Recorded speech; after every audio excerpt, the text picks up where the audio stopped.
Guy Pervilliers, né en 1948 dans l'Oise, agrégé d'histoire en 1972. De 75 à 79, il a été pensionnaire à la Fondation Thiers et attaché de recherche au CNRS pour ses recherches.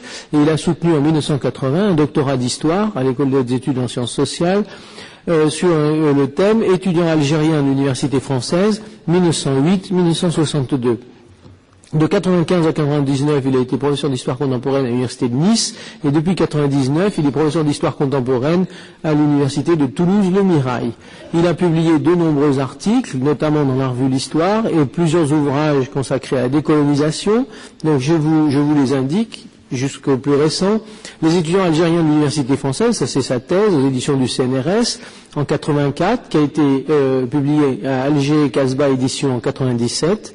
De l'Empire français à la décolonisation, chez Hachette en 1991, 1962, la paix en Algérie, à la documentation française en 1992, l'Europe et l'Afrique de 1914 à 1974, texte politique sur la décolonisation à Paris, chez Offris, en 99, Alger, 1940-1962, une ville en guerre, ouvrage collectif, par Jean-Jacques Jordi et Guy Pervilliers, et va paraître tout à fait sous peu, dans la quinzaine, une synthèse pour une histoire de la guerre d'Algérie en mars 2002, donc aux éditions Picard. Donc je lui laisse la parole pour une cinquantaine de minutes. Ensuite, il y aura les questions.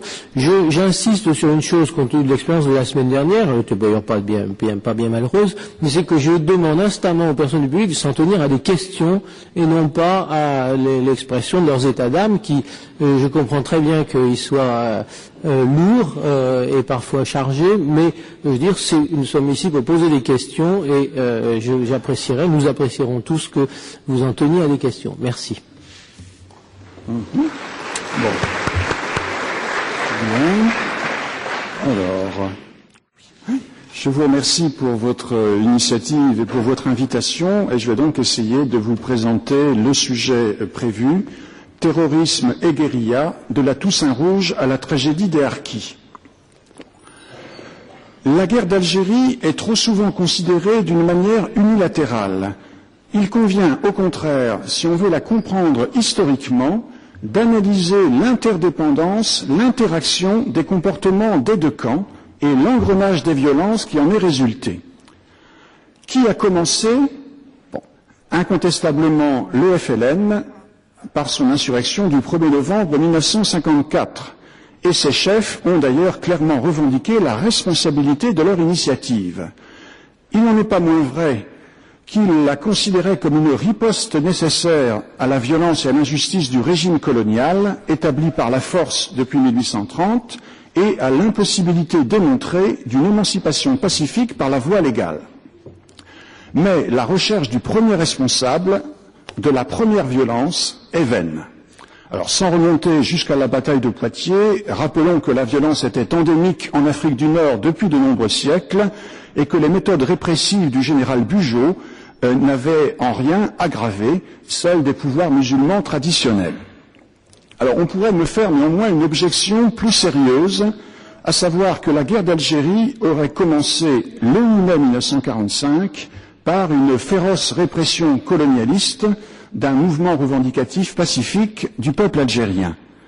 Alors cette objection est davantage valable, mais il faudrait fortement nuancer les idées reçues à ce sujet, en particulier le projet insurrectionnel des nationalistes algériens, au moins d'une partie d'entre eux, était nettement antérieur au 8 mai 1945. Il avait été conçu dès 1938 par une fraction du Parti du peuple algérien. Et dès le mois d'août 1941, les services de renseignement français signalaient un état d'esprit pré-insurrectionnel dans la région de Sétif. Enfin, on ne comprend rien à ce qui s'est passé si l'on ignore que les autorités françaises étaient absolument persuadées que le Parti du peuple algérien clandestin préparait une insurrection. Bon, alors je ne veux pas néanmoins me lancer dans un récit des événements de mai 1945 qui risquerait de me faire aborder trop tard le vif de mon sujet, mais il faut bien préciser que le processus de la répression du mai 45 a été en grande partie déclenchée et stimulée par les violences qui ont été commises par une partie des insurgés sur des civils français d'Algérie, à Sétif puis dans la région environnante. Alors il est vrai que le premier mort a été un porte-drapeau algérien tué par la police donc dans une manifestation qui a été autorisée à condition que le drapeau algérien considéré comme séditieux ne soit pas arboré. Mais il est vrai qu'à partir de ce premier mort, il y a eu une vague de violence frappant aveuglément des Français d'Algérie qui a ensuite déclenché et stimulé la répression, une répression qui était certes préparée dans la mesure où l'insurrection était elle-même attendue. Alors, je ne m'étendrai pas non plus, sauf si vous voulez me poser des questions sur le bilan de cette insurrection et de la répression qui a suivi. Alors, je dirais simplement qu'il faut être très prudent en répétant des estimations dont on ne sait pas comment elles ont été élaborées, même si certaines de ces estimations viennent de milieux du gouvernement général de l'Algérie. Mais je ne veux pas trop m'étendre sur ce sujet. Alors, l'important, c'est que cette insurrection du mai 45 et la répression qu'elle a déclenchée ont réactivé les vieux réflexes de crainte et d'agression dans les deux populations qui étaient en présence depuis la conquête et qui se sont senties également victimes d'un guet-apens et d'une agression injustifiée. Les Français d'Algérie en ont tiré la leçon suivante, d'une part, une leçon optimiste, la paix pour 10 ans, suivant le mot du général Duval, et d'autre part, une leçon pessimiste, à savoir que la revendication d'indépendance, cela signifiait pour eux la valise ou le cercueil. Quant aux Algériens, et en particulier aux militants nationalistes, ils en ont tiré, bien entendu, un désir de revanche compréhensible, mais aussi l'idée qu'ils devaient préparer soigneusement la reprise de l'initiative, et c'est pourquoi a été créée au sein du Parti du peuple algérien, en 1947, l'organisation spéciale paramilitaire chargée de préparer méthodiquement l'insurrection, et d'autre part, l'idée qu'ils devaient aussi choisir soigneusement le moment. Alors, cette insurrection, donc, longuement mûrie par l'OS, l'organisation spéciale du PPA, a été décidée en 1954 par d'anciens militants de cette organisation, désireux de résoudre la crise qui avait fait éclater leur parti, donc le PPA devenu le MTLD, Mouvement pour le triomphe des libertés démocratiques, et en même temps sortir le mouvement national dans son ensemble de l'impasse dans laquelle il s'enlisait, ainsi que l'idée que les Algériens devaient tenir leurs engagements envers les autres partis nationalistes du Maghreb qui avaient prévu d'entrer en action en commun pour obtenir l'indépendance des 3 pays de l'Afrique du Nord, donc pacte d'unité d'action qui a été signé au Caire en avril 1954 sous l'égide du colonel Nasser, donc le nouveau chef de l'État égyptien. Alors, les organisateurs de cette insurrection, qui ont pris le nom de FLN, Front de Libération Nationale, et d'ALN, Armée de Libération Nationale, avaient explicitement prévu, dans leur proclamation initiale, d'employer tous les moyens pour atteindre leurs objectifs. Alors, il est vrai que ces moyens n'étaient pas autrement précisés, sinon pour dire qu'ils devaient combiner une action intérieure et une action extérieure. Quels étaient donc ces moyens? Nous pouvons les résumer, pour le moment, à 2 termes, la guérilla et le terrorisme. La guérilla, c'est-à-dire l'attaque par surprise du faible contre le fort, donc il s'agit d'une forme de combat au sens traditionnel du mot, mais un combat par définition inégal. Cette méthode de guerre avait été minutieusement préparée et étudiée par l'OS d'après les enseignements de la résistance française et d'autres mouvements de résistance dans l'Europe occupée, ainsi que de mouvements nationalistes antérieurs, notamment le mouvement irlandais.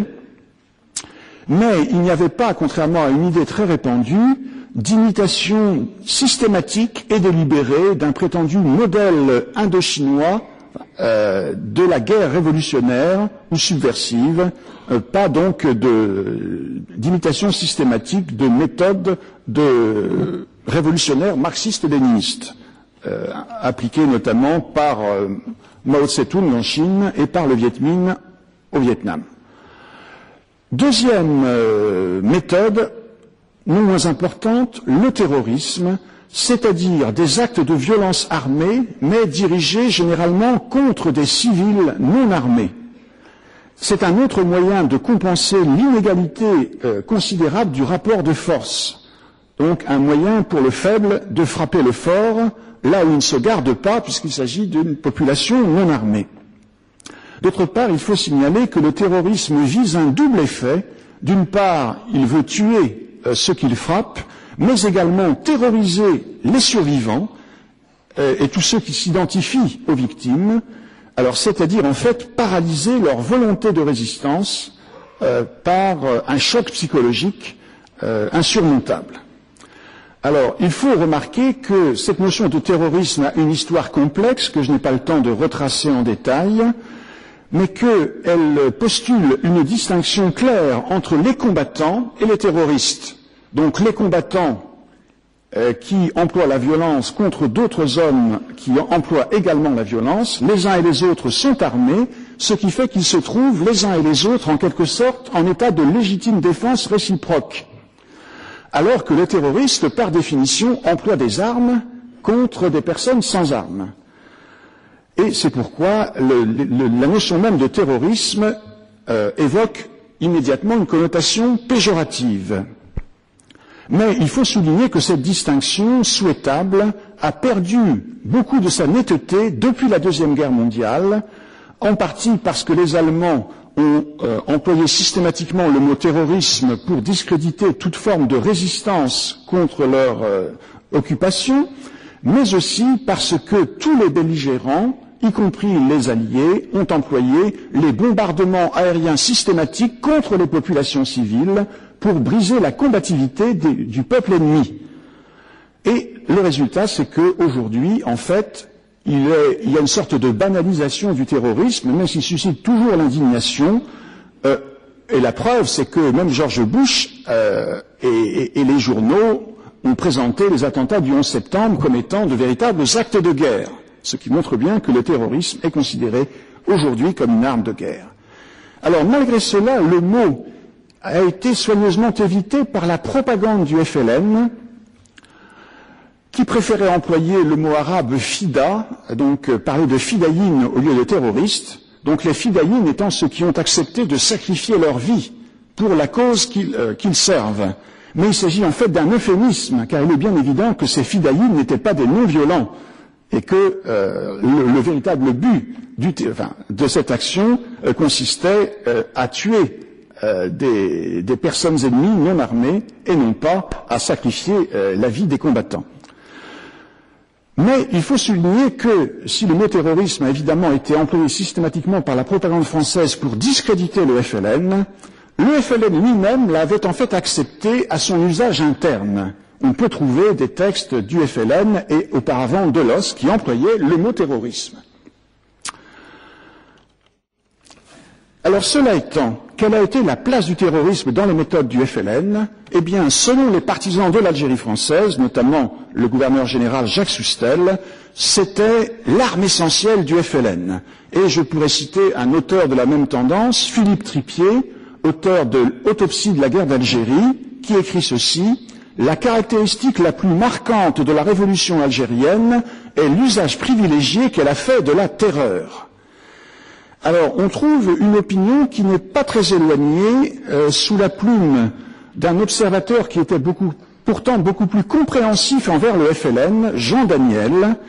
Alors, Jean Daniel qui explique, je ne veux pas chercher des citations exactes parce que ça me ferait perdre du temps, mais il explique que les premiers maquisards de novembre 1954 ont fait ce rêve insensé de déclencher une guerre contre la France au nom du peuple algérien, ce qui les a conduits à déclencher en même temps une véritable guerre civile à l'intérieur du peuple algérien, en s'en prenant systématiquement à ceux des Algériens qui refusaient de les suivre, soit parce qu'ils n'étaient pas d'accord avec le but, soit parce qu'ils n'étaient pas d'accord avec les moyens. Et cela les a conduits, écrit Jean Daniel, à inventer la notion de trahison pour criminaliser des comportements d'obéissance à l'autorité française qui avaient été banalisés par un siècle de soumission et également par un siècle de cohabitation qui n'était pas toujours hostile avec la France ou avec, en tout cas, certains Français. D'où la nécessité d'inventer la trahison par le châtiment des traîtres, enfin d'inventer et d'imposer la notion de trahison par le châtiment des traîtres. Alors, je pense que dans tous les cas, ces jugements doivent être complétés et nuancés, et nous pouvons distinguer 3 moyens principaux dans l'action du FLN.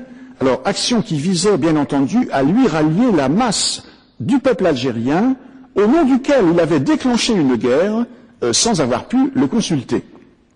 Le premier de ces moyens, c'était la propagande, c'est-à-dire l'appel aux sentiments nationaux et religieux des Algériens musulmans pour qu'ils soutiennent les combattants du FLN. Alors c'était le but à la fois de la proclamation du FLN qui définissait les causes et les buts de son combat, le 1er novembre 1954, ainsi que de l'appel de l'ALN qui invitait les Algériens à se mobiliser au service des combattants et qui se terminait ainsi: en les servant, tu sers ta cause, enfin se désintéresser de la lutte est un crime, contrecarrer l'action est une trahison. Et c'est pourquoi également les combattants du FLN se présentaient partout comme étant des moudjahidines, des combattants de la guerre sainte, donc des combattants dans la voie de Dieu, dans la voie de l'islam. Ceci pour combattre la propagande française qui les présentait au contraire comme des fellagas, c'est-à-dire des brigands de grand chemin. Et ce mot moudjahidine rappelait en fait à la fois les compagnons du prophète, qui donc ont été les premiers moudjahidines, mais aussi les proches ancêtres des Algériens qui avaient résisté avec acharnement contre la conquête française dans les années 1830 et 1840 et qui s'étaient révoltés à plusieurs reprises, notamment en 1871. Mais ce moyen n'a pas été toujours suffisant pour obtenir le soutien que les organisateurs de l'insurrection avaient espéré. D'où la nécessité de recourir, en fait, dès le début, au terrorisme, et plus précisément le terrorisme interne au peuple musulman algérien, c'est-à-dire le terrorisme visant les traîtres ou les réfractaires, comme l'avait d'ailleurs annoncé l'appel de l'ALN. Et on peut préciser que d'après des renseignements donc fournis par un agent double aux Français, le principal coordinateur de l'insurrection, Mohamed Boudiaf, aurait déclaré, donc dans des réunions de militants, que l'insurrection devait commencer par des actions simultanées sur tout le territoire algérien le 1er novembre 1954. Ensuite, dans un deuxième temps, eh bien, il faudrait mener l'action terroriste pour la liquidation des traîtres. Et dans un troisième temps, viendrait l'insurrection générale. Alors, et ce terrorisme interne, ce châtiment des traîtres et des réfractaires, était en fait envisagé par l'OSS dès 1948, comme le prouvent plusieurs documents. Et, je les répète, il était déjà annoncé, sous une forme un peu édulcorée, à la fin de l'appel de l'ALN. Alors, ce châtiment des traîtres était d'abord une nécessité militaire pour permettre aux combattants de l'ALN d'échapper à la répression en gagnant la bataille du renseignement, c'est-à-dire priver l'administration française, l'armée et la police de tout renseignement, en éliminant tous les mouchards, et d'autre part, gagner la bataille de la propagande, justement pour éviter que la population considère les rebelles comme des fellagas, comme des brigands. C'était aussi une nécessité politique pour substituer la loi des rebelles à celle du pouvoir colonial. Alors en effet, le pouvoir colonial, qui avait au moins l'avantage d'être un pouvoir de fait, obéi par la masse des Algériens depuis un siècle, eh bien ce pouvoir colonial présentait les insurgés comme des rebelles, c'est-à-dire des révoltés contre l'autorité légitime. Il fallait donc inverser la légitimité et prouver par des actes que la légitimité était celle des Moudjahidines et que donc ceux qui s'opposaient à eux, c'était eux, les véritables rebelles. Et le seul moyen d'imposer cette inversion de la légitimité, c'était précisément de la prouver par des actes, précisément par le châtiment de ceux qui enfreignaient cette légitimité. Et enfin, troisièmement, c'était une nécessité religieuse, dans la mesure où le FLN avait choisi d'instrumentaliser la religion musulmane en présentant son action comme un djihad. Donc, puisque l'insurrection était un djihad, le devoir des musulmans était de les soutenir, et s'ils combattaient contre ce djihad, ils se comportaient eux-mêmes comme des renégats de l'islam qui méritaient la mort dans ce monde et l'enfer dans l'autre, suivant les paroles du prophète. Et il faut dire que cette instrumentalisation de l'islam n'était pas une nouveauté, puisque un siècle plus tôt, c'était exactement ainsi qu'avait procédé l'émir Abdelkader, qui avait obtenu une fatwa d'ouléma marocain pour dire précisément que ceux qui se mettaient du côté des Français contre lui étaient des renégats et méritaient la mort. Bon.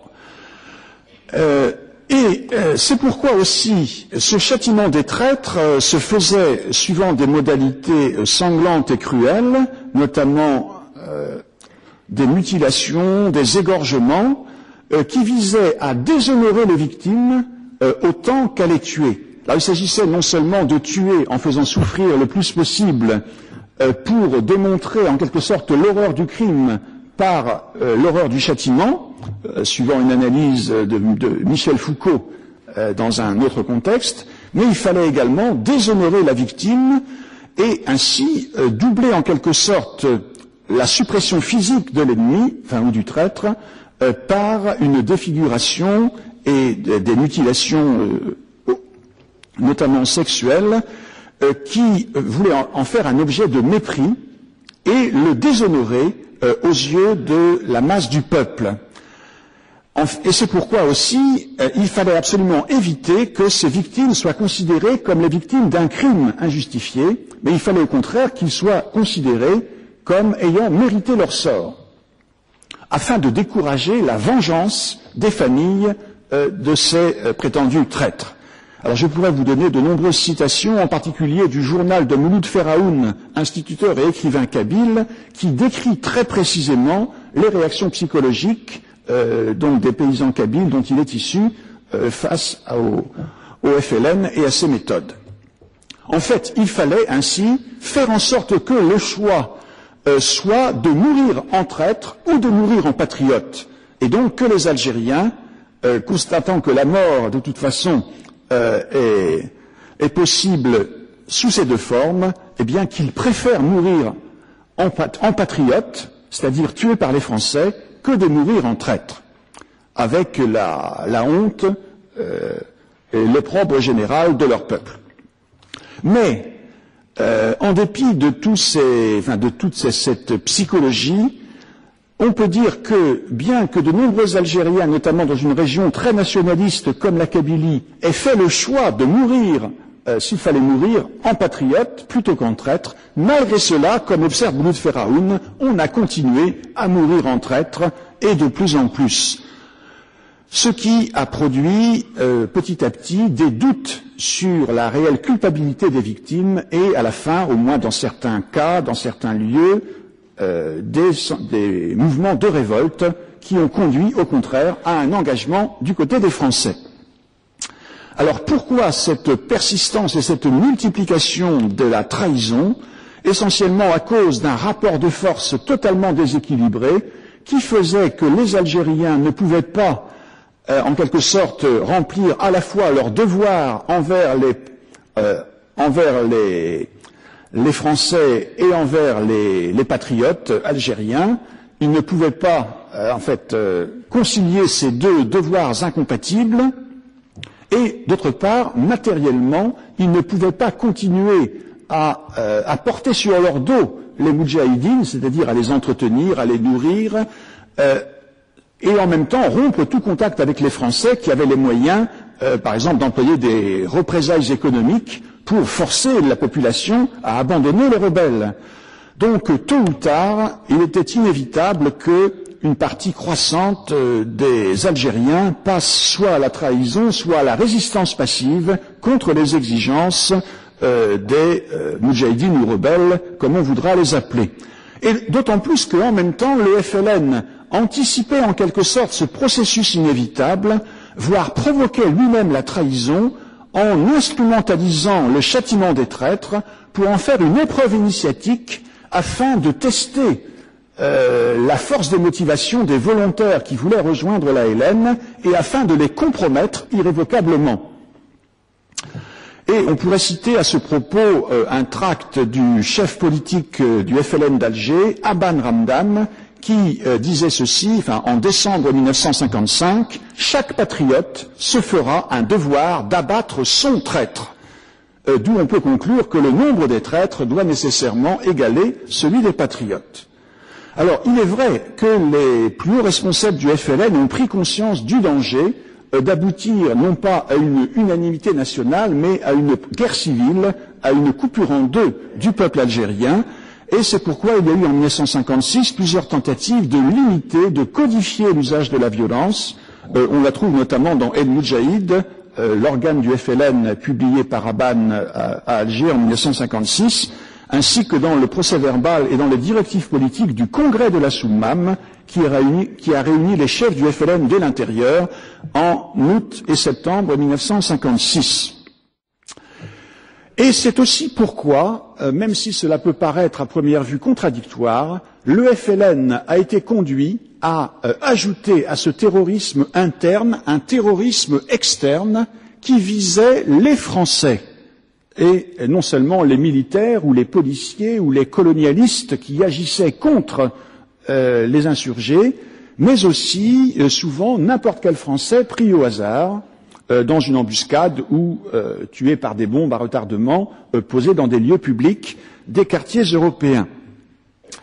Alors, cela n'a pas été une décision initiale. En effet, il semble, d'après certains témoignages, que les organisateurs du 1er novembre n'avaient pas ordonné de s'en prendre à n'importe quel Français civil, même s'il y a eu effectivement plusieurs Français d'Algérie qui ont été tués le 1er novembre 1954. Leur nombre n'est pas tel qu'on puisse y voir la preuve d'une volonté de terrorisme anti-français, d'autant plus qu'il n'y a eu ensuite aucune victime civile parmi les Français d'Algérie du mois de décembre 1954 au mois d'avril 1955. Mais c'est à partir du mois de mai 1945, et ce n'est peut-être 55, et c'est-à-dire 10 ans après la répression de mai 1945, ce n'est peut-être pas un hasard, qu'on a vu se multiplier les meurtres de civils français d'Algérie, et dont le nombre a augmenté rapidement, et en particulier le 20 août 1955 dans le nord constantinois, où donc l'ALN a déclenché un soulèvement encadrant des masses de paysans qu'elle a conduit à l'assaut. Alors à l'assaut non seulement des gendarmeries, des postes de police, des postes militaires français, mais aussi à l'assaut de civils qui ont été massacrés par familles entières, en particulier à la mine de fer d'El Alia, près de Philippeville, et dans une ferme proche de Aïn Abid. Alors pourquoi ce changement qui en fait, je l'ai dit, est antérieur au 20 août 55? Eh bien, plusieurs causes peuvent être envisagées. Très vraisemblablement la vengeance donc contre les victimes de la répression, mais aussi la facilité, car il est plus facile de se venger sur n'importe qui que sur le responsable précis de tel ou tel acte répressif. Et on doit même envisager très sérieusement l'hypothèse d'une provocation délibérée de représailles aveugles par des attentats aveugles. Alors, il y a de bonnes raisons de le supposer. Alors, d'abord, le 20 août 55, donc dans le nord constantinois, est donc une action qui a été décidée au niveau de l'organisation régionale, donc qu'on n'appelait pas encore les wilayas mais c'est ce qui est devenu la Wilaya II, donc celle du Nord constantinois. Cette décision donc d'insurrection et de massacre sans quartier a été prise quelques mois après les consignes répressives draconiennes qui ont été données à l'armée française par les chefs militaires, c'est-à-dire le commandant en chef interarmé, le général Cherrière, et le commandant de la division du Constantinois, le général Allard, avec l'accord tout à fait formel du gouverneur général Jacques Soustelle et du ministre de l'Intérieur Maurice Bourgès-Monoury.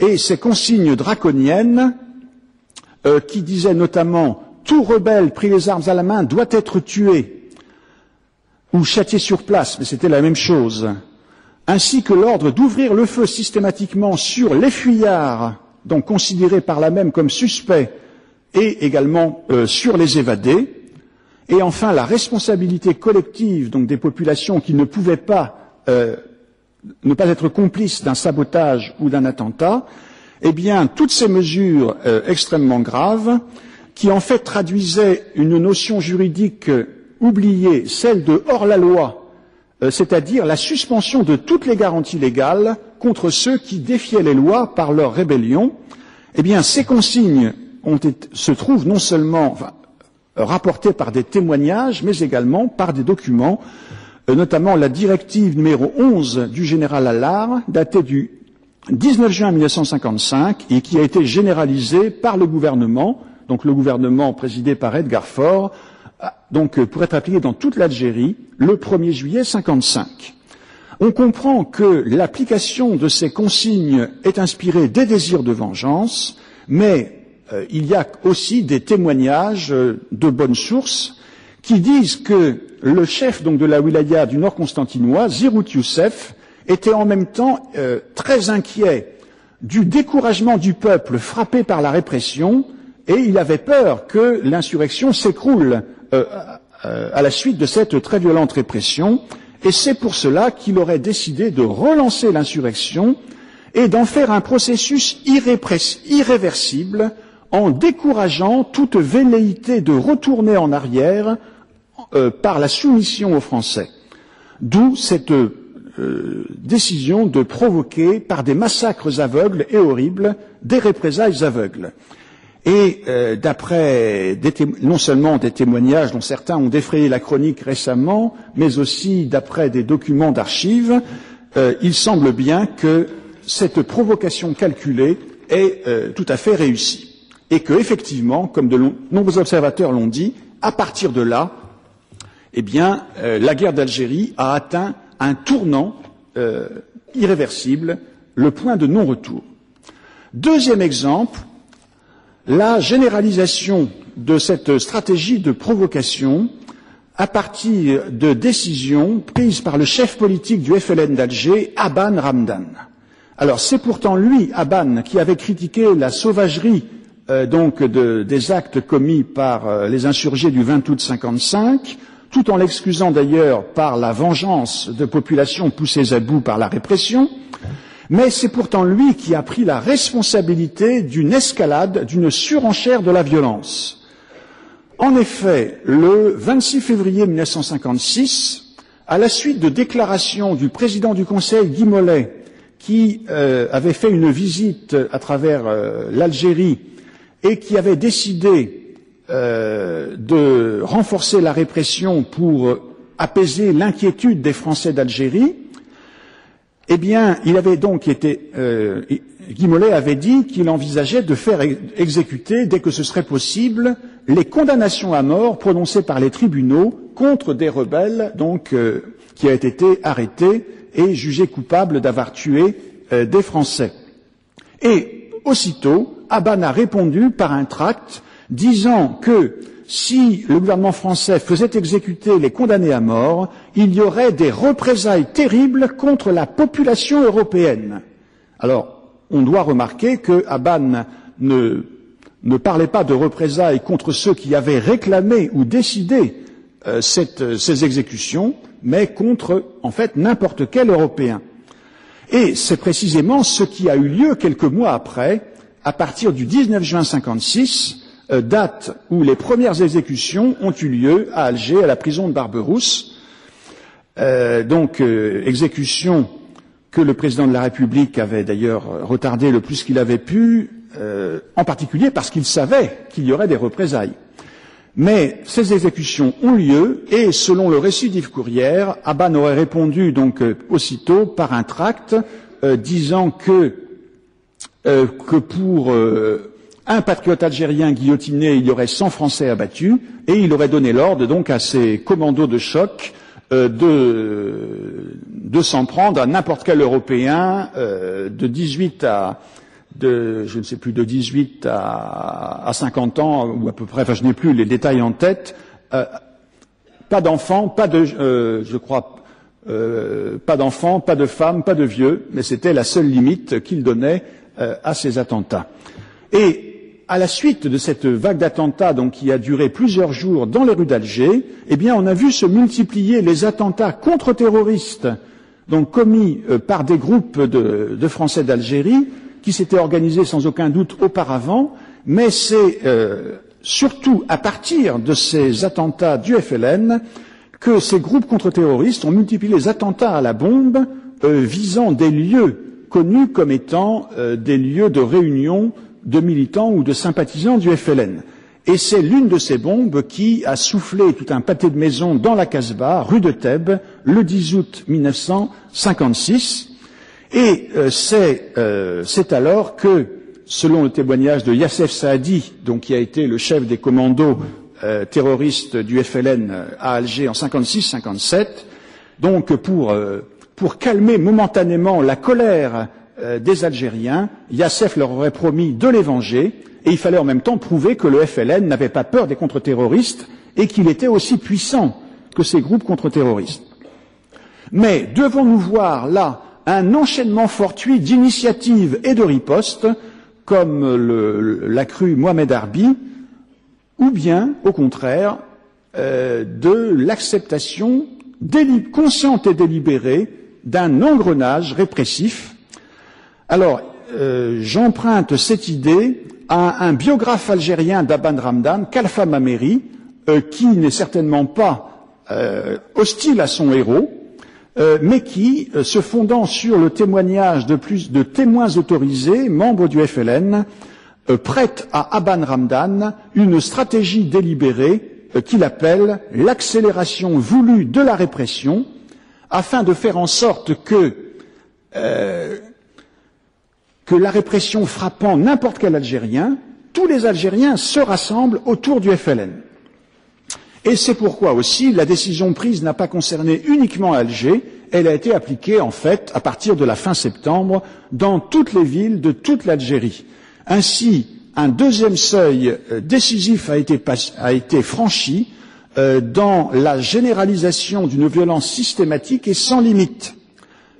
Ce fut un échec pour les très rares Français d'Algérie qui avaient rejoint le FLN en espérant ainsi éviter une guerre de race et de religion. Et le résultat, ce fut que pour la masse des Français d'Algérie, plus que jamais, l'indépendance signifiait la valise ou le cercueil.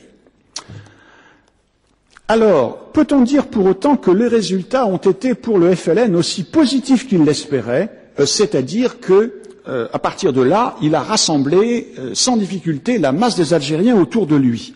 Il ne me semble pas, et en fait, le FLN a suscité par ses méthodes des oppositions qui ont fait de la guerre d'Algérie une guerre civile entre Algériens autant qu'une guerre entre deux peuples différents.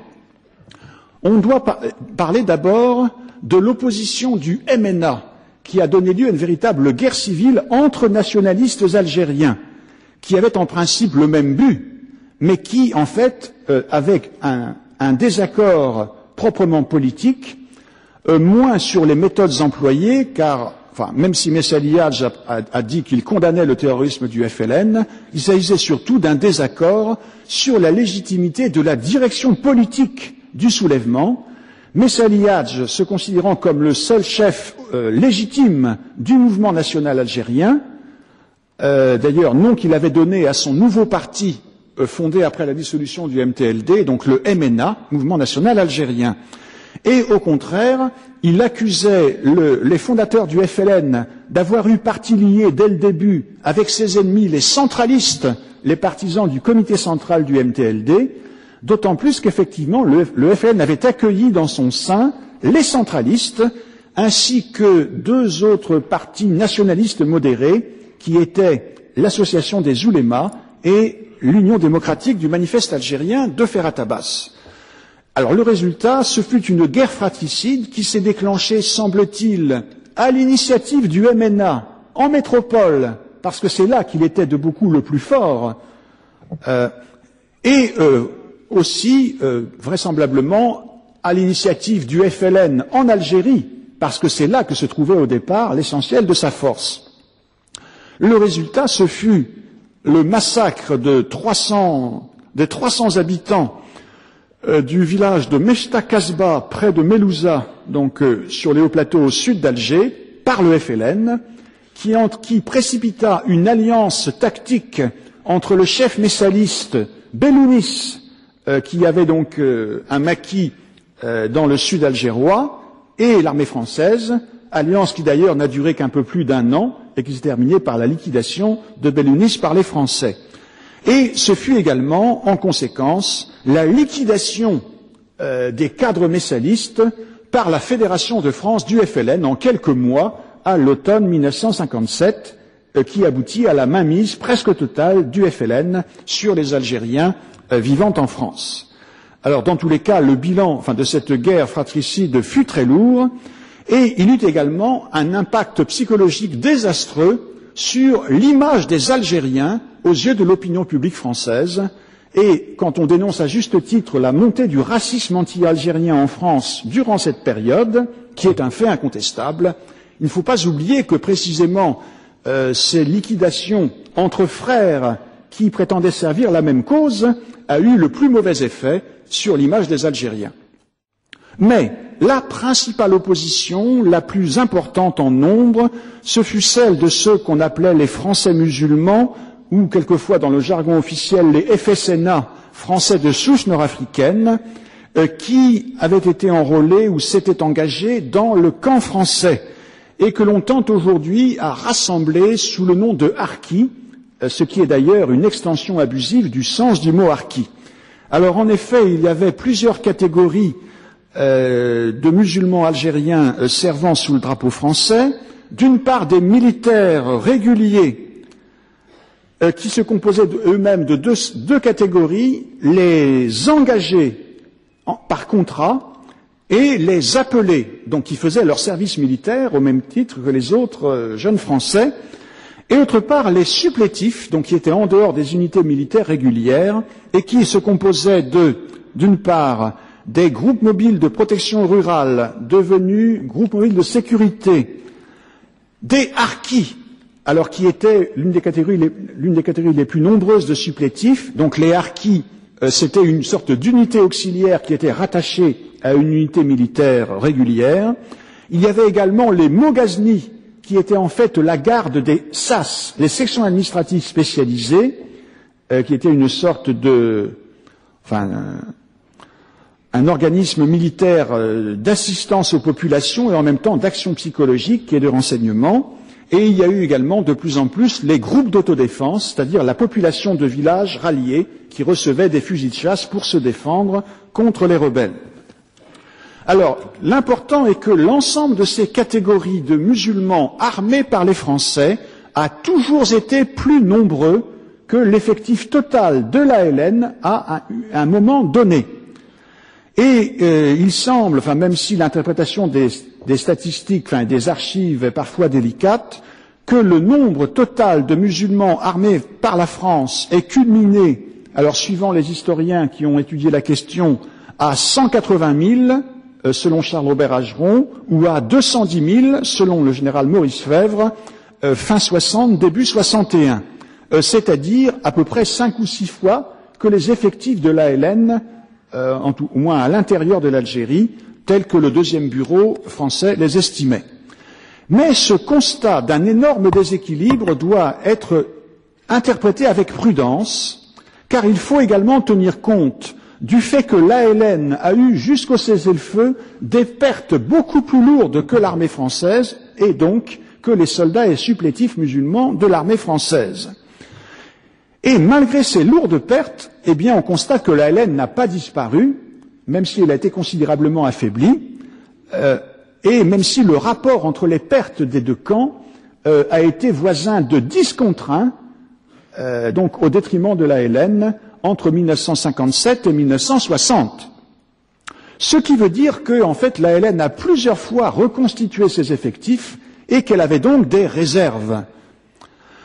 Et c'est pourquoi il semble que, en fin de compte, il faille comparer plutôt les effectifs globaux de tous ceux qui ont servi dans un camp ou dans l'autre durant toute la guerre.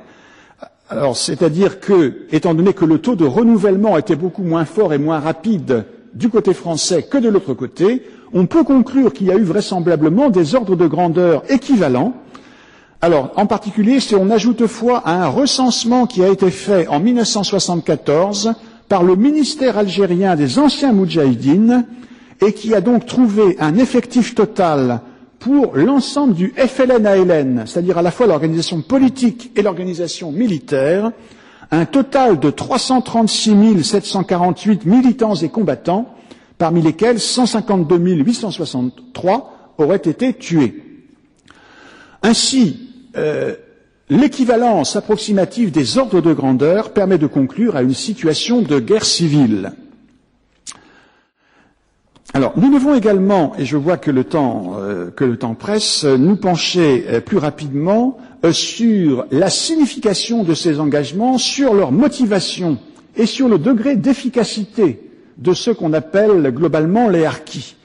Nous nous trouvons en fait devant des images du harki tout à fait contradictoires qui sont fondées sur la généralisation de cas particuliers. Alors d'un côté, il y a la vision du général de Gaulle et des partisans de sa politique. De Gaulle a qualifié les harkis d'un magma qui n'a servi à rien, c'est-à-dire donc des soldats faiblement motivés et faiblement combatifs.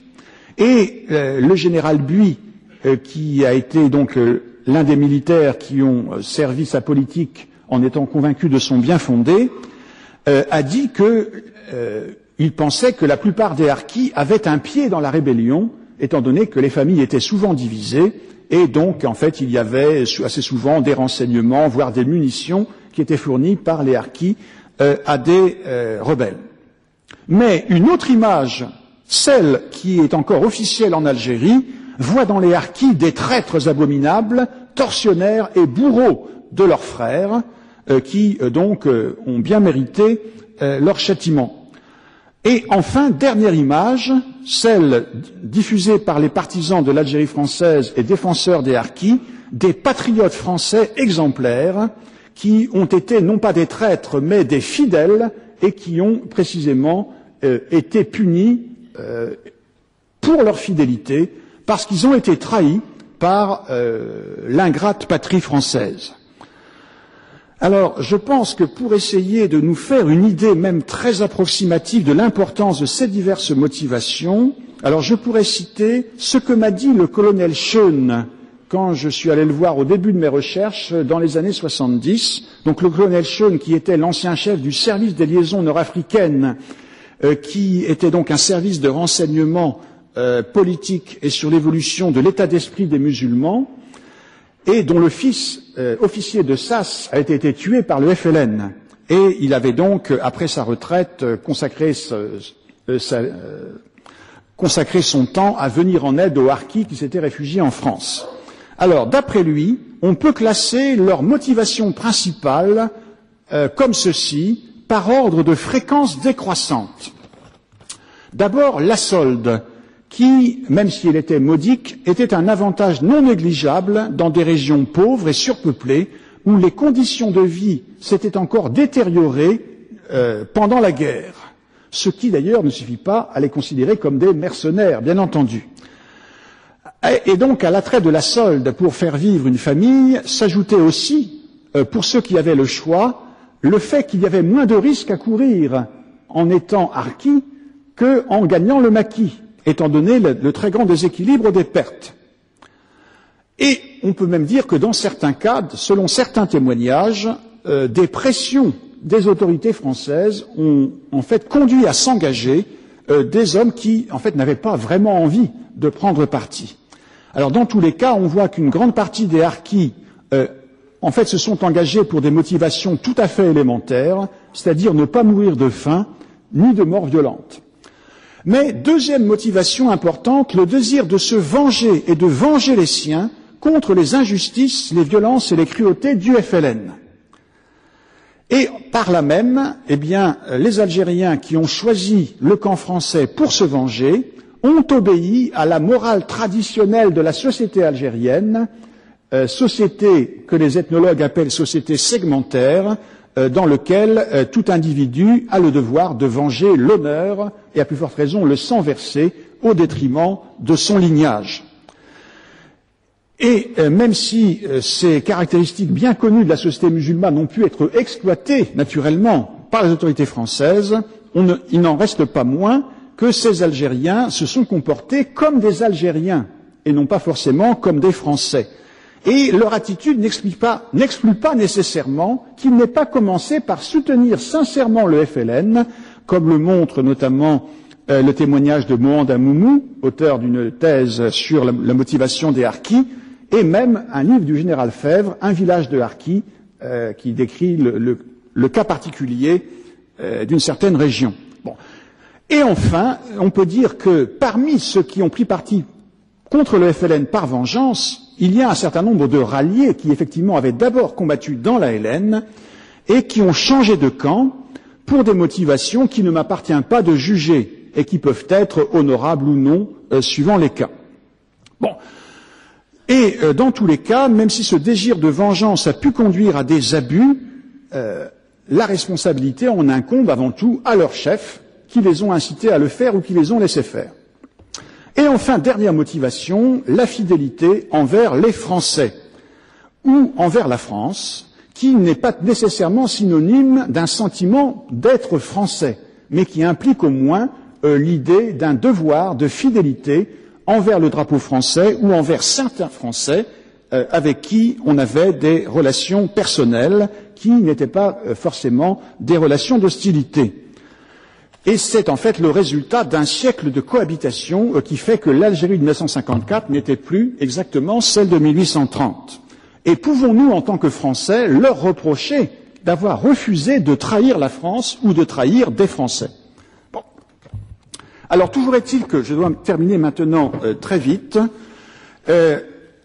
ces harkis qui avaient été recrutés systématiquement par les autorités françaises, à la fois pour faciliter la lutte contre l'ALN et pour en même temps ébranler la légitimité du FLN, eh bien ces harkis sont devenus encombrants à partir du moment où le gouvernement français a changé de politique et a décidé de négocier avec le FLN en acceptant le principe de l'indépendance et en acceptant dans les faits de transmettre le pouvoir au FLN à travers des formules de transition. Alors c'est alors qu'il a été décidé pour des raisons politiques de démobiliser tous ces supplétifs qui devenaient embarrassants en leur laissant plusieurs options et de les désarmer pour que leurs armes ne puissent pas servir ni au FLN ni à l'OAS qui était la menace de l'époque. Bon. Et ces harkis, enfin au sens large du mot, ont été laissés en Algérie sous la seule protection de la déclaration des garanties des accords d'Évian qui promettait l'impunité pour tous les actes commis en liaison avec le problème algérien du 1er novembre 1954 jusqu'à la date du cessez-le-feu. Et il se trouve que ces promesses ont été violées par les Algériens ou par des Algériens. Il semble que l'on doive parler d'une duplicité du FLN dans la mesure où le GPRA n'avait jamais renoncé à son postulat suivant lequel il incarnait l'État algérien et où l'État algérien redeviendrait totalement souverain à partir du moment où la France aurait reconnu son indépendance. Et d'autre part, on sait qu'une partie du FLN, notamment l'état-major général de l'ALN, dirigé par le colonel Boumedienne, et la Wilaya 5, avait en fait donné des consignes pour tenir la liste des traîtres afin d'en tirer vengeance après l'indépendance. On sait aussi que le gouvernement français a une attitude extrêmement restrictive et qu'il a refusé d'envisager la seule solution qui aurait été efficace, c'est-à-dire le repli préventif de la masse des harkis avec leurs familles, pour diverses raisons, dont la principale a été que le général de Gaulle ne considérait pas les harkis comme des vrais Français et qu'il considérait que leur place était en Algérie. Ce qui ne veut pas dire qu'il avait prémédité de les y faire exterminer, mais simplement il espérait que les vengeances n'auraient qu'un temps et que le bon sens reprendrait rapidement ses droits, si l'on peut dire. Alors, cet espoir optimiste a été largement démenti, mais le bilan exact de ces massacres est extrêmement difficile à dresser, et je n'en dirai pas plus, sauf si vous voulez me poser des questions. Alors, je terminerai en rappelant que les Français d'Algérie ont, dans leur masse, refusé de croire aux promesses du FLN, et en ce sens, on peut dire que, dans la mesure où ils ont participé militairement ou autrement à la lutte contre le FLN, on peut parler aussi d'une sorte de guerre civile entre Algériens au sens large, donc une guerre peut-être pas entre compatriotes au vrai sens du mot, mais au moins entre voisins, ce qui n'est pas la même chose qu'une guerre entre deux peuples géographiquement séparés. Mais ce fut aussi une guerre civile entre Français, dans la mesure où la masse des Français d'Algérie a refusé d'accepter le revirement de la politique française, que d'ailleurs elle a pressenti très tôt, puisque dès le début de 56, on constatait une évolution rapide des gouvernements, des forces politiques et de l'opinion publique métropolitaine, ce qui explique que les Français d'Algérie aient participé à de nombreux mouvements de manifestations au bord de la légalité, voire dans l'illégalité, des épreuves de force récurrentes contre la volonté du pouvoir légal et de la métropole, épreuves de force attachées à des dates telles que le 6 février 56, le 13 mai 58, le 24 janvier 60, décembre 60, le putsch des généraux et enfin l'action de l'OAS en 61 et 62. L'action de l'OAS peut être considérée effectivement comme une action terroriste menée à la fois contre le FLN et contre les forces gouvernementales.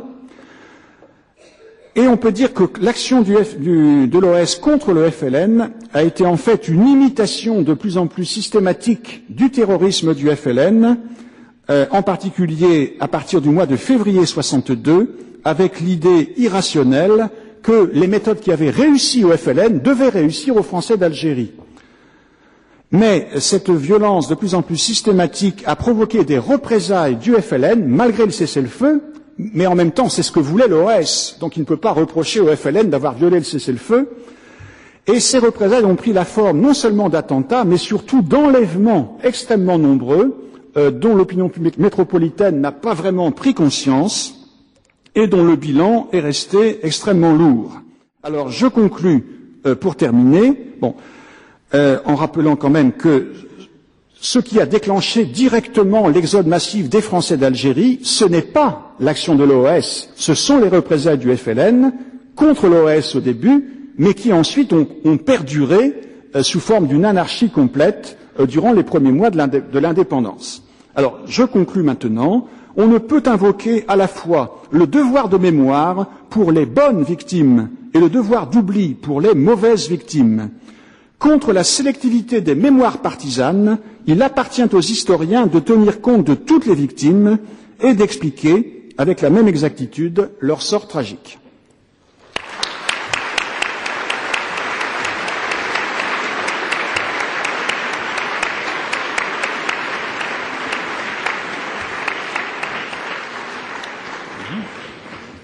Bien, un peu de lumière et on va passer aux questions. Dès qu'on en aura vu une.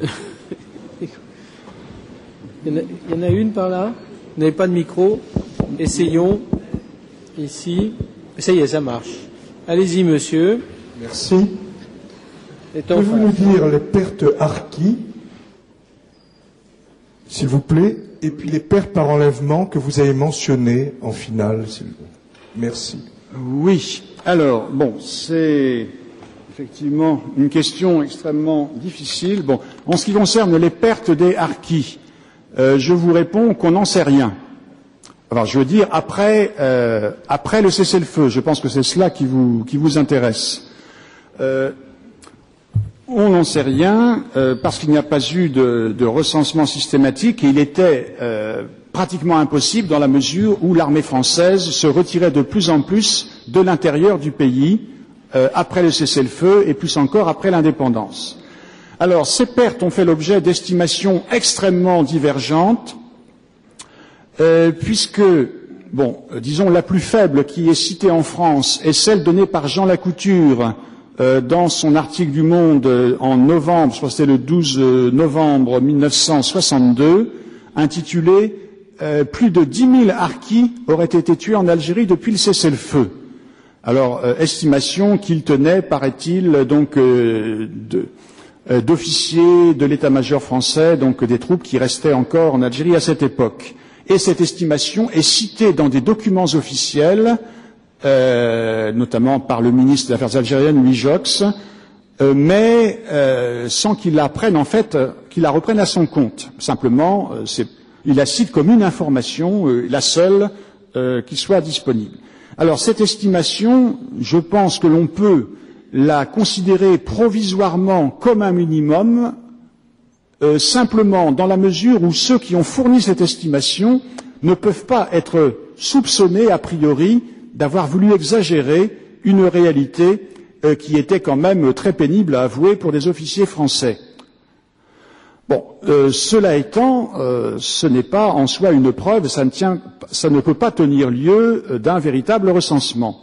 Quant aux défenseurs des harkis, donc qui n'ont pas cessé de protester contre leur sort et de réclamer en particulier, d'abord de prendre eux-mêmes des mesures pour rapatrier leurs harkis ou moghaznis en France, malgré la mauvaise volonté du gouvernement, et ensuite pour demander que le gouvernement ouvre plus largement les camps militaires français qui restaient en Algérie à ces réfugiés et les transfère en France.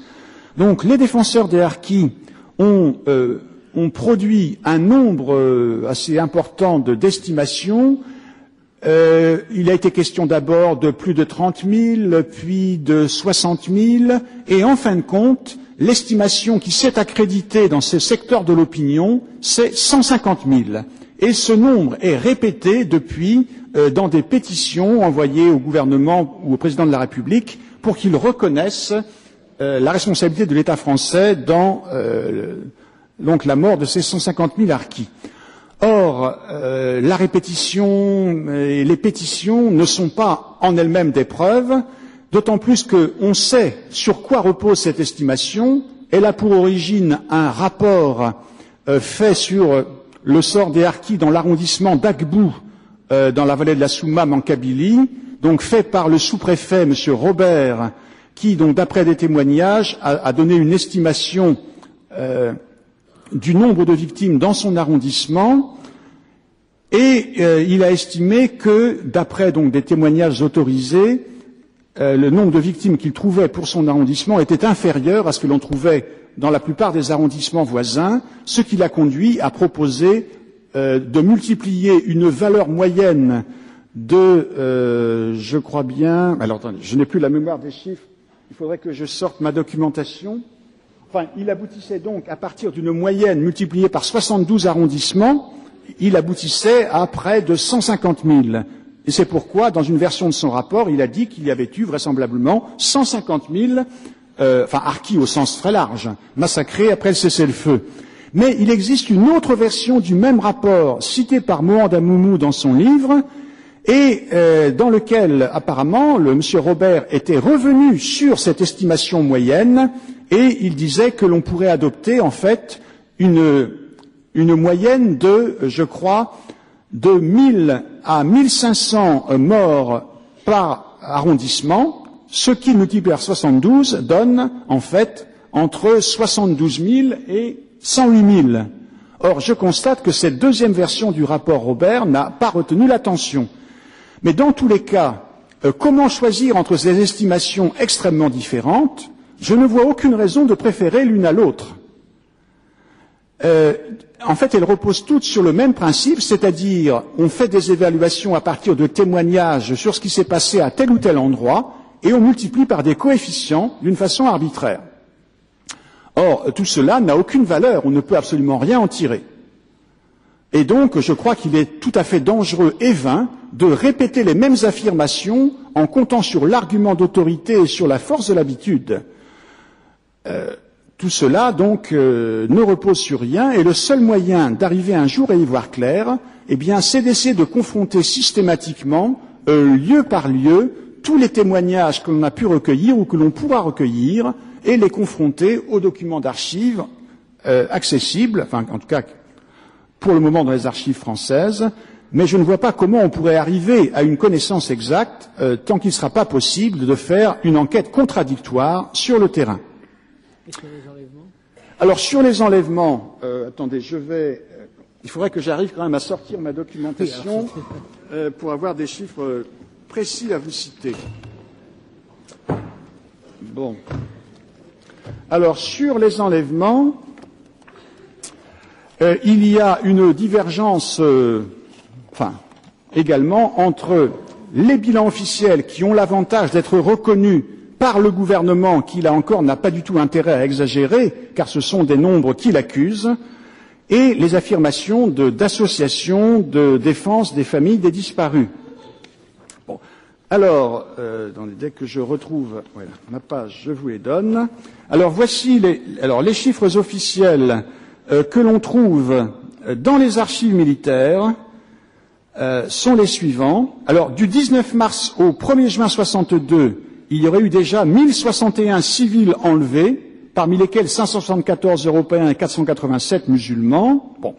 Alors, le nombre des civils européens seulement enlevés depuis le 19 mars 62 atteignait 1107 au 30 juin, 2943 au 31 décembre 62 et 3098 au 30 avril 63. Et parmi ces 3098, 969 avaient été retrouvés vivants, 306 retrouvés morts et 1818 restaient disparus. Alors ces chiffres sont contestés donc du côté des familles, en particulier de l'association de solidarité des familles et enfants de disparus, fondée en 1965, qui, je crois bien, déclare avoir tenu à jour un fichier de 2500 noms de disparus, ce qui ne l'empêche pas d'affirmer couramment 9000 disparus ou même plus. Et en fait, actuellement, le nombre qui paraît être accrédité et qu'on retrouve dans les pétitions, c'est de 25 000 Français d'Algérie disparus. Alors, même remarque que pour les 150 000, on ne peut absolument pas affirmer de telles choses. Aucune évaluation globale et forfaitaire n'a de valeur. Le seul moyen d'arriver à y voir clair, c'est de dresser des listes nominatives et de les publier, soit pour obtenir confirmation d'autres témoins, soit pour que l'on dise que telle personne a été retrouvée, soit au contraire pour donner à d'autres personnes l'idée de signaler des disparitions qu'ils connaissent et qui apparemment sont inconnues. Je répète, la méthode par addition est la seule qui ait la moindre valeur, et même si on peut penser qu'elle restera toujours en dessous de la vérité, il est à mon avis moins grave d'approcher la vérité par en dessous que par en dessus, ne serait-ce que parce que l'exagération, d'une part, enlève tout crédit à des affirmations incontrôlées, ce qui favorise en fait l'oubli de cette réalité plus que gênante, et d'autre part, il y a aussi le risque d'attiser les haines, et ceci ne vaut pas seulement à l'adresse des Français d'Algérie ou des Harkis, ça vaut également, bien entendu, pour l'autre camp, dans lequel on entend encore souvent répéter le million ou le million et demi de morts algériens, affirmation, là encore, totalement invraisemblable et certainement fausse. Bon. Monsieur. Oui. Moi, ma question est la suivante. Connaissez-vous des écrits qui relatent l'exportation entre guillemets, du 4e régiment de tirailleurs algériens de l'Algérie sur la Corse. Je précise un peu. En effet, fin 1956, le 4e RTA, basé en Algérie et composé à 99% de musulmans, a été, suite à des désertions massives, avec armes et bagages, il était devenu indésirable et très dangereux. Je précise également qu'il s'agit de l'ensemble du régiment, colonel, Nouba et Bélier en tête. L'arrivée en Corse a été très sélective. Les meilleurs, entre guillemets, musulmans se sont retrouvés à Ajaccio, ensuite à Bastia, Calvi et Corté. Les plus dangereux, entre guillemets, se sont retrouvés à la citadelle d'Ajaccio. Donc je voulais savoir si vous connaissez un écrit qui relate notamment la relation avec les Corses du 4e RTA. Non, je ne sais absolument rien sur cet épisode que vous me révélez. Bon, je sais seulement qu'effectivement, en 1956, il y a eu une vague de désertion dans les unités dites de troupes indigènes, ce qui effectivement a conduit les autorités à les éloigner d'Algérie préventivement, mais les craintes se sont apaisées puisque, à partir de 1957, il y a eu au contraire je crois, un mouvement en sens inverse et un recours de plus en plus systématique au recrutement donc des musulmans, aussi bien dans les unités régulières, notamment comme appelés, que chez les harkis et autres supplétifs. Donc je ne sais rien, malheureusement, sur cet épisode. Tout en haut, monsieur, dans les grandes hauteurs. J'aurais aimé savoir par rapport aux appelés originaires pour les uns donc des Français d'Algérie et pour les autres parmi les jeunes musulmans. Est-ce qu'il y a eu une évolution de la politique? Est-ce qu'ils étaient mis à l'écart au début peut-être des opérations et plutôt envoyés en métropole, ou au contraire ensuite engagés plus particulièrement donc en Algérie comme les autres appelés donc eux issus de métropole? Je suis assez embarrassé par vous répondre parce que, en fait, je ne suis pas exactement un historien militaire. Enfin, je l'envisage plutôt j'envisage plutôt la guerre d'Algérie sous l'angle politique. Donc, je ne suis pas le mieux placé pour répondre à votre question. Il faudrait vous adresser soit à Jean-Charles Geoffrey, soit au général Maurice Fèvre. Et à mon avis, il y a eu évidemment, oui, une évolution. Enfin, je pense que d'une façon générale, il y a eu une tendance à intensifier le recrutement, notamment des appelés musulmans.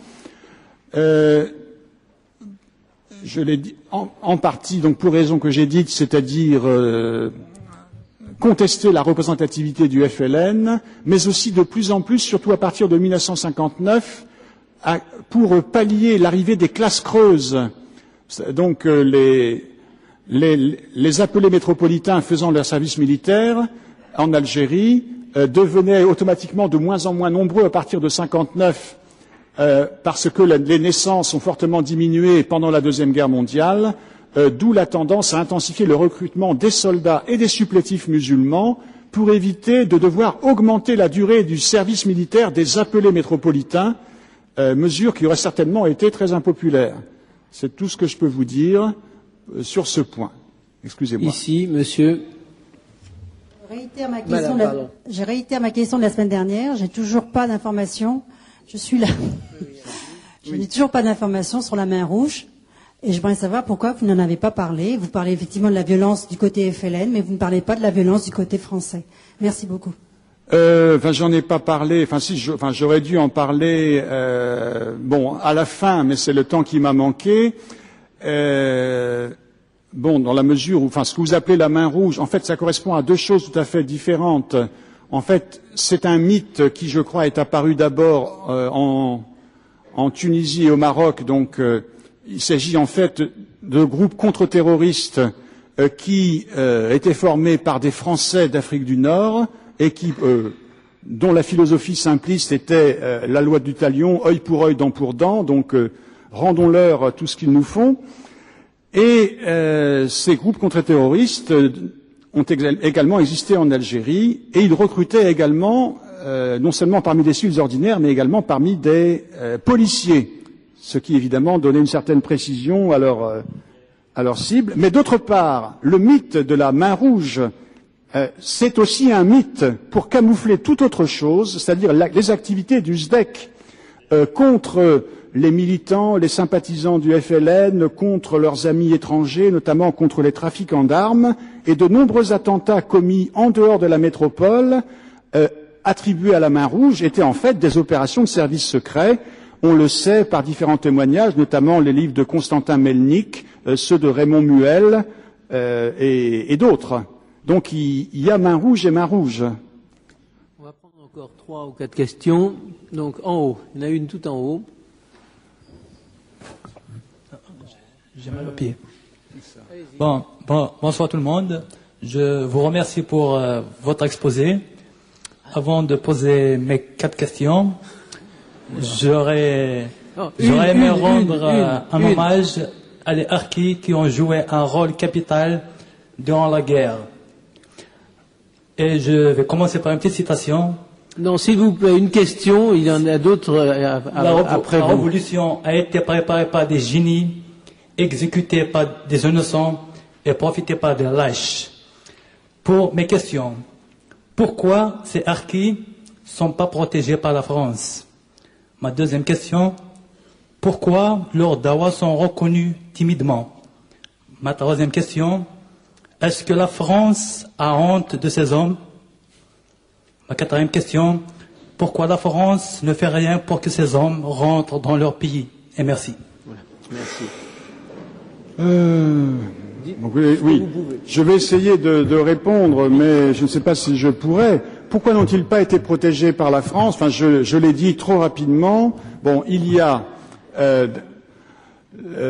donc le fait est que le gouvernement français a refusé la seule solution qui aurait pu être efficace, c'est-à-dire le rapatriement préventif avec les familles, et il a préféré obtenir une promesse formelle d'amnistie, d'impunité totale en Algérie, dont l'application dépendait totalement de la volonté et de la bonne volonté du futur gouvernement algérien. Alors pourquoi a-t-il refusé ces solutions et pourquoi également s'est-il opposé au rapatriement organisé par des officiers en dehors de la voie hiérarchique et contre cette politique restrictive officielle? Eh bien, la première raison, c'est que, alors premièrement, le gouvernement, après avoir signé les accords d'Évian, ne voulait pas donner l'impression qu'il ne croyait pas lui-même à la valeur des promesses signées par le FLN.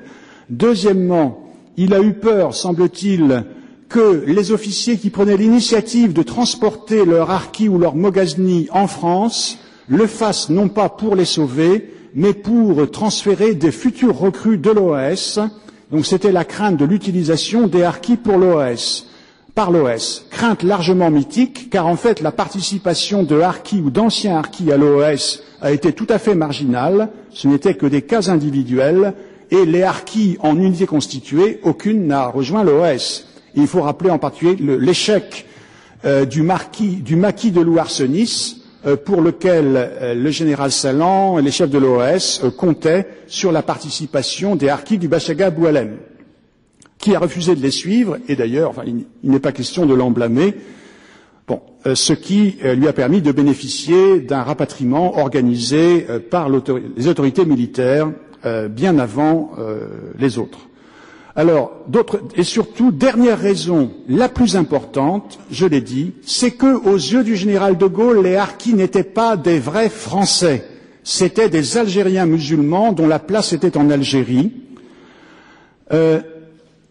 Alors, sans doute, n'avait-il pas une grande considération pour eux, cela paraît évident d'après les propos qu'il a tenus sur leur compte, mais fondamentalement, cela vient du fait qu'il considérait que ces hommes étaient des Algériens comme les autres par leurs origines sociales, par leur caractère socio et culturel. Ils n'étaient pas plus francisés que les autres, ils n'écrivaient plus le français que les autres. C'étaient des Algériens qu'un engrenage avait conduit à s'engager du côté français et non pas du côté du FLN. Et c'est pourquoi il a dit, notamment dans des conseils de ministres, en présence d'Alain Perfit qui a noté ses propos, que les musulmans ne peuvent pas venir en France en tant que rapatriés, enfin en tout cas les harkis, ce ne peuvent être que des réfugiés. mais pour qu'ils puissent venir en France en tant que réfugiés, il faut qu'ils y courent des dangers, enfin qu'ils courent des dangers en Algérie. Alors effectivement, vous pouvez constater, comme moi, qu'il en a fallu beaucoup de dangers pour leur ouvrir les portes de la métropole. Voilà. Et sinon, il est évident qu'il y a eu ensuite une amnésie officielle parce qu'il s'agit d'un drame embarrassant. Il est évident qu'on ne peut pas être fier de cet épisode, d'où effectivement une tendance extrêmement forte à l'occulter pendant très longtemps. Bon, on va passer aux dernières questions, une ici et puis ensuite deux par là. Pouvez-vous établir un parallèle entre la politique menée par le FLN pour obtenir son indépendance et la lutte menée par l'OLP pour obtenir l'évacuation des territoires occupés par Israël? Cette question a déjà été posée la semaine dernière. Hein. Oui. Écoutez, je vais essayer de répondre. Il est évident qu'il y a des ressemblances qui viennent en partie du fait que, alors, soit que le FLN a lui-même emprunté ses méthodes en partie à des précédents palestiniens, car il faut rappeler qu'il y a eu une première guérilla palestinienne en 1947-48, avant la proclamation officielle de l'État d'Israël, et il y avait déjà eu, en particulier, une campagne d'attentats à la bombe dans les quartiers juifs de Jérusalem à cette époque. Mais aussi, c'est sans doute parce que les mouvements palestiniens ont cru trouver dans le FLN une source d'inspiration et l'exemple de méthodes légitimes et efficaces, ou si l'on préfère, légitimées par leur succès. Alors, ce qui pose la question de savoir si, en fin de compte, ce terrorisme a vraiment été efficace, s'il a vraiment gagné la guerre. Alors, à mon avis, je pense qu'il serait dangereux de tirer des leçons simplistes d'un précédent algérien pour le conflit israélo-palestinien. Il y a une énorme différence, c'est que l'État d'Israël n'a pas de métropole, et donc le problème pour lui, c'est de mettre fin à la guerre sans mettre en danger sa survie. Ce qui pose la question qui est à l'origine de l'échec des négociations de Camp David, la question de confiance. Et en particulier, si Israël avait concédé la formation d'un État palestinien sur la presque totalité des territoires occupés, est-ce que les Palestiniens s'en seraient contentés ou est-ce qu'ils auraient revendiqué le droit au retour de tous les réfugiés dans l'État d'Israël, ce qui aboutirait effectivement à supprimer l'État d'Israël. Or, la grande différence, justement, entre la guerre d'Algérie et ce problème palestinien, c'est que, précisément, il y avait une métropole que les Français d'Algérie ne voulaient pas de leurs propres ailes. Et en fin de compte, le gouvernement français, approuvé par la très grande majorité de l'opinion métropolitaine, a décidé de mettre fin à la guerre d'Algérie en acceptant l'indépendance de l'Algérie et le transfert du pouvoir au FLN, mais bien entendu, la masse des Français d'Algérie n'était pas d'accord, parce qu'ils voulaient rester français en Algérie, et ils ne pouvaient pas accepter de gaieté de cœur, même en échange de promesses formelles, de continuer à vivre en Algérie sous l'autorité de ceux qu'ils avaient considérés jusque-là comme des assassins. Il est évident que ce qui était possible pour les métropolitains ne l'était pas, en tout cas pas aussi facilement, pour les Français d'Algérie. Et c'est là, justement, la différence par rapport au problème israélo-palestinien. Une question, deux questions ici, et puis on terminera. Oui, monsieur le professeur, vous avez eu la gentillesse de me citer. Je voudrais faire une petite remarque concernant les effectifs de l'ALN qui ont été reconstitués. Ils ont été reconstitués, mais en Tunisie et au Maroc, parce que en Algérie, ils ont été peu à peu éliminés par le plan Chal, qui a réduit les effectifs de façon très drastique. Hein. Donc, on ne peut pas dire qu'il a reconstitué ses effectifs. Il a reconstitué d'autres unités qui étaient à l'abri en Tunisie et au Maroc. Bon, ceci, c'était une remarque en passant.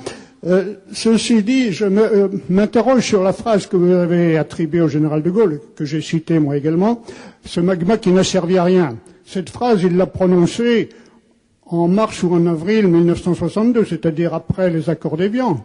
Alors, ça veut dire qu'effectivement, il n'avait servi à rien, puisque on avait donné l'Algérie à leurs ennemis. Oui, mais je pense que son opinion était probablement antérieure. Dans tous les cas, ce magma, il l'embarrassait. Il devenait gênant. Enfin. Bon, une dernière question ici, monsieur. Je ne sais pas, c'est madame ou monsieur? Madame, oui, de manifester avant, je suis désolé. Je peux? Oui. D'accord. Donc, moi, je vais donner une opinion. Je ne sais pas si non, écoutez, pas comme la dernière fois. Partage. Hein. C'est une. Non, mais écoutez, pas comme la dernière. Non, posez une question directe. Posez une question. D'accord. Je vais la poser, et je vais la formuler. Voilà. Donc, à votre avis, contrairement à ce qui se dit concernant les harkis, quand dans le drame serait attribué au FLN, donc aux Algériens.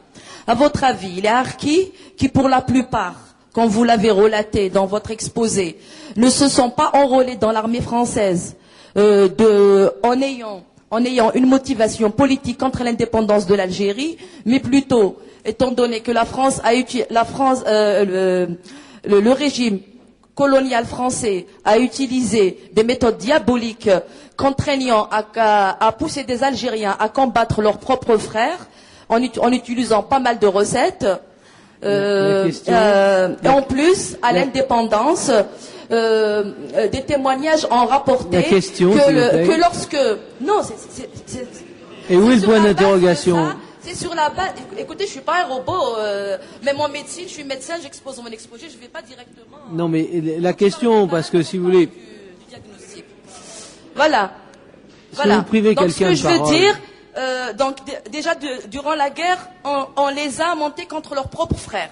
Et à l'indépendance, on les a abandonnés contre ses frères, vis-à-vis de qui il s'est créé une animosité.